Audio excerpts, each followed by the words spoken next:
د حق په لټه کې درې ملګري.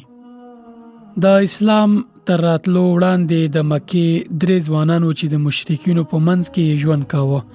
په دوی کې یو داسې کس هم شته چې رسول الله صلی الله علیه وسلم به پاړه ویلي دی به په قیامت کې په یوازې ځان یو امت وي. د غدرې وړه ملګري یو ورځ مکه کې سره راټول شول. په خپلو کې وویل زموږ قوم چندان دین باندې باور نه لري، په خپلو لاسونو تیګو څخه بوتان جوړوي بیا یې عبادت کوي. موږ خو د عقل خاوندان یو، څنګه د تیګو عبادت وکړو چې نه ګټه رسوي، نه خبرې کوي، نه لار ښایي او هیڅ شی نشي کوای. خپلو کې پریکړه وکړه چې راځي د یو حق دین په لټه کوو. د اوسنی دین باطل دی. د درې کسان زید ابن عامر ابن نفیل، ورقه ابن نوفل او عثمان ابن الحارث وو.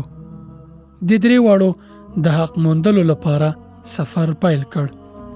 ورقه ابن نوفل هغه کس دی چې کله لومړی ځل رسول الله صلی الله علیه وسلم باندې وحی نازل شو او ډارېدلی و.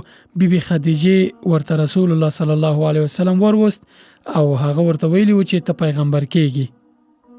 دی هم د دوه نورو ملګرو په شان د حق په لټه کې په سفر ووت. د نصرانی دین په اړه یې واورېدل. ځان یې د نصرانی دین راهبانو ته ورساوه. په نصرانیت ایمان راوړ او راستون شو. عثمان ابن الحارث هم نصرانی شو او بیرته مکې ته راستون شو. خو د زید ابن عامر ابن نفیل کیسه بیا عجیبه ده. زید د خپل سفر پر مهال له نصرانی راهبانو سره مخامخ شو. له هغوی څخه یې پوښتنې وکړې خو قانع نشو. له هغوی پوښتنه وکړه چې د ځمکې پر مخ تر ټولو ډیر پوه کس څوک دی چې له هغه د حق دین پوښتنه وکړم. هغوی ورته په ځواب کې ویل چې له یو یهودي پرته بل څوک نه پیژنو او هغه ډیر پوهیږي. زید اوږد سفر وکړ او اوږد واټن یې وواهه چې شام کې هغه یهودي ته ورسید. پوښتنه یې ترې وکړه حق دین کوم یو دی؟ هغه ویل طبعا زموږ دین یهودیت حق دین دی. ویل څنګه یهودي کېدای شم؟ هغه ویل تر هغه نشي یهودي کېدای تر څو در باندې د الله غضب ونشي. زید وډارید. ویل څنګه؟ یهودي ورته په ځواب کې وویل الله په یهودانو په قهر شوی او پر هغوی غضب نازل کړي، نو که ته غواړې یهودي شي باید په دغه غضب کې شامل شي. زید ویل داسې کله کېدای شي؟ زه د الله له غضب را تښتېدلی یم، د حق دین په لټنه کوم چې الله راضي کړم او ته وایې چې باید د الله غضب را باندې وشي بیا یهودي کېږم. یهودي ویل بس زموږ همدا دین دی، که غواړې یهودي شي باید دا ومني. زید بیا پوښتنه وکړه له یهودیت نه بغیر کوم دین حق دی؟ یهودي ځواب ورکړ له یهودیت نه بغیر بل حق دین نه پیژنم مګر دا چې ته حنیف شي. ویل حنیف څه شی دی؟ دا خو نوې کلمه ده. هغه ویل دا د ابراهیم دین دی، پخوانی دین دی چې څه ترې نه دی پاتې او په دې دین کې د یو الله عبادت کیږي. خدا چې څنګه عبادت کوي، څنګه لمونځ کوي یا نور څه کوي په دې زه نه پوهیږم. زید له ده هم پوښتنه وکړه چې د دنیا پر مخ تر ټولو ډیر پوه کس څوک دی؟ یهودي ورته ویل یوازې یو کس پیژنم چې فلانی نصرانی دی. زید د حق د موندلو تږی و. آرام کېناست او هلته هم سفر وکړ.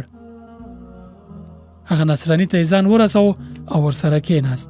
پوښتنه یې ترې وکړه د حق دین کوم یو دی؟ نصرانی ویل د حق دین همدا زموږ دین دی، نصرانی دین. ویل څنګه نصرانی شم؟ هغه ویل نصرانیان گمراه شوي وو، مسیح راغی چې دوی ترې خلاص کړي. ته تر هغې نصرانی کېدای نشي چې په دې اقرار وکړي چې ته ګمراه یې، بیا مسیح منې او هغه دې له دې ګمراهي خلاصوي. زید ویل زه له ګمراهۍ را تښتېدلی یم، څنګه په دې اعتراف وکړم چې زه ګمراه شوی یم، حال دا چې زه د حق په لټه کې راوتلی یم، زه حق پلټونکی یم. ویل بس دا زموږ دین دی، که غواړې نصرانی شي باید اعتراف وکړي چې ته ګمراه او ګناهګار یې، بیا مسیح راځي او تا بچ کوي. ویل نه، زه د حق په لټه کې یم. له هغه یې هم پوښتنه وکړه چې کوم بل دین شته چې له دې نه بغیر حق وي؟ نصرانی ویل نه پوهیږم مګر دا چې ته حنیف پاتې شي، هماغه خبره چې یهودي ورته کړې وه. زید تعجب وکړ. ویل حنیف څه شی دی؟ نصرانی ورته ویل دا د ابراهیم دین دی. ول هغه څه ډول دین دی؟ ول هغه دا چې د یو الله عبادت وکړي او هیڅوک ورسره شریک ونه نیسي. نصرانی ورته زیاته کړه دا پخوانی دین دی، په اړه ډیر معلومات نه لرم. زید لزان سره فکر وکړ. هغه یو شی چې يهودي او نصرانی مذهبي پوهان چې پر همغږي وو همدغه حنیف کلمه ده. زید بیرته مکې ته ستون شو. لزان سره یې ویل یا الله، زه په دې شاهدی ورکوم چې زه حنیف یم او د ابراهیم په دین یم. کله چې به عبادت ته زړه کېدو، لشمیر او ځانګړي طریقې پرته به یې لمونځ کاوه، سجدې به یې کولې او هر څه چې به یې ذهن کې ګرځېدل همغه ډول به یې عبادت کاوه. په پای کې به یې ویل ای زما ربه، نه پوهېږم چې څنګه ستا عبادت وکړم، نو زما دغه عبادت قبول کړه. که د ابراهیم علیه السلام په دین پوهېدای حتما مې د هغه تعلیمات عملي کول، خو هیڅ نه پوهېږم، نو زما عبادت قبول کړي زما ربه. زید ابن عمرو ابن نفیل په دې طریقې سره موحد او د الله پاک مخلص بنده شو. د په مکه کې له کفر او شرک نه خلق منع کول. رسول الله صلی الله علیه وسلم فرمایي زید ابن عمرو ابن نفیل می ولی چې کعبه ته به تکیه کړي و او خلکو به د کعبه طواف کاوه او هغه شرکی تلبیه به ویله. کله چې به هغه شرکی برخه ته ورسېدل، زید به ورته ویل چې بس کړئ لدې مخکې مزي.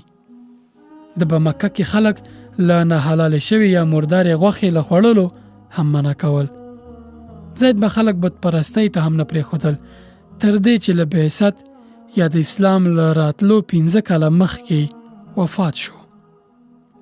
رسول الله صلی الله علیه وسلم د زید په اړه فرمایي زید ابن عمرو ابن نفیل به د قیامت په ورځ د یو امت په توګه راژوندی کړل شي. یعنی نور خلق بل خپل پیغمبرانو سره یو ځای حشر کیږي او جنت ته وځي، خو زید به خپل یو امت وي. سبحان الله. د سعید ابن زید پلار دی چې د عشره مبشره یا د هغو لاسو کسانو لړل دي چې د جنت زیره پرې شوی.